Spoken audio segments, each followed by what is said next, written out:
Belarusian President Alexander Lukashenko has convincingly won his fifth term, electoral officials say, citing preliminary results. They say he secured nearly 84% of the vote in Sunday's election. None of three other candidates achieved more than 5%. The turnout was 86.75%. Mr. Lukashenko, 61, has governed the former Soviet Republic almost unchallenged for 21 years.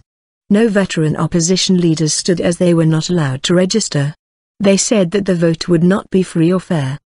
Dozens of opposition supporters held a protest march in the capital Minsk after the polls closed. They carried slogans that read "Boycott the dictatorship" and "Lukashenko, go." Earlier on Sunday, Belarusian TV showed Mr. Lukashenko casting his vote at one of the polling stations, as his youngest son Nikolai stood by. Nikolai has accompanied his father on numerous public occasions in recent years. Critics have accused the president and his supporters of preventing the main opposition parties from building any public profile and restricting their access to the all-powerful state-owned media. This year's Nobel Literature Prize laureate, Svetlana Alexievich, has warned that her country is a soft dictatorship.